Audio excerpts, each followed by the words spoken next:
All right, today we're diving into a fascinating business case study. It's the story of a startup that had it all. Tons of funding, a huge vision, but flew way too close to the sun and was about to crash and burn. And by the end of this, I'm going to put you in the hot seat to make the final call. Okay, let's start with just a number, $1.1 million. Take a good look at it. What do you think that represents? A new funding round? Maybe the company's valuation? Nope. That was the amount of cash Coverfox was lighting on fire every single month. This one number, this is the entire story in a nutshell. This is the crisis we're about to unpack. But it wasn't always this bad. Coverfox started out with so much promise. They weren't some old, stuffy insurance company.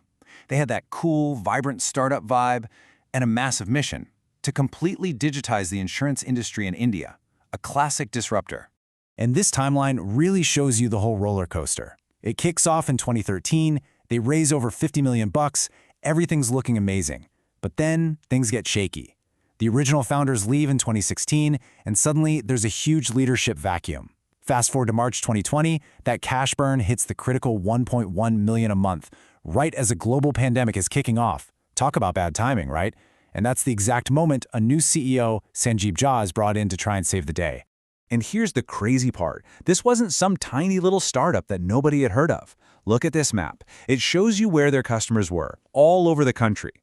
They were getting over 3 million visitors to their site every month.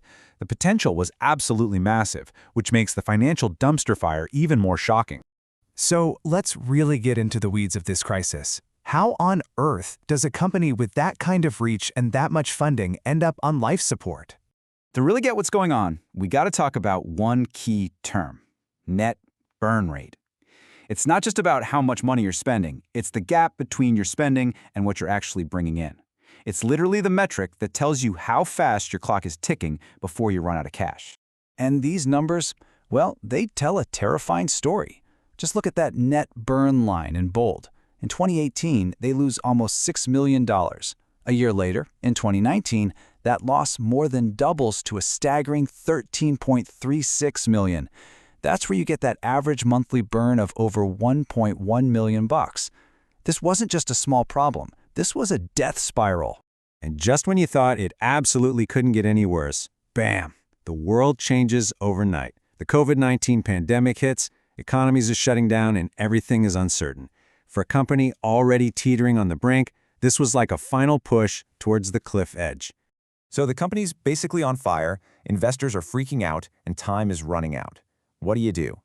Well, the board decided it was time to call in a firefighter. They brought in an outsider to take control. And this is Sanjib Jha. Now, he wasn't just some random hire. He was already an investor, so he had skin in the game. He was known as a guy who could turn struggling companies around. But, and this is a huge deal, he knew nothing about the insurance industry. He walked into a company where nobody trusted anyone, and the existing team was not happy about some new guy coming in to change things. Okay, so this is where things get really interesting. This is the moment of truth. Jha and his new team are at a massive crossroads, and the entire future of the company is riding on what they do next. They basically boiled it all down to 3 paths, just 3 options on the table. 1, stop the bleeding, suspend the parts of the business that are losing all the money. 2, go for a total transformation, reimagine the entire business. Or 3, give up and sell the company. So option 1 was basically damage control. Their 2 main operations were just hemorrhaging cash. The call center was huge, expensive to run, and full of people. And the business-to-business model, the profit margins were razor-thin, and it was just a constant headache. So the logical first thought is, maybe we just turn off the fire hose. Option 2 was way more radical. This wasn't about tweaking things, it was about blowing up the old model and starting fresh. The idea was to pivot to a lean, digital-first company.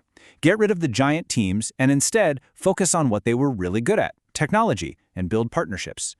And this slide just says it all, doesn't it?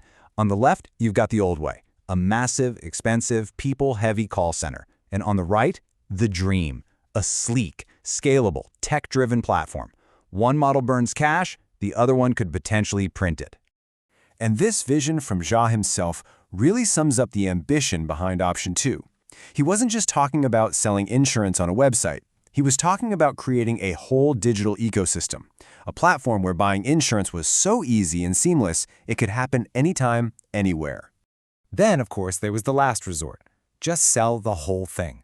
And get this, they had already turned down a $100 million plus offer from Paytm in the past. Can you imagine? Now, with the company in a full-blown crisis, they'd be negotiating from a place of total desperation. They'd be lucky to get a fraction of that. So, look, no matter which of those three paths they picked, John knew they couldn't just wing it. They needed a game plan, a step-by-step blueprint for how to actually pull off a turnaround. And this is pretty much the classic playbook for any business on the ropes.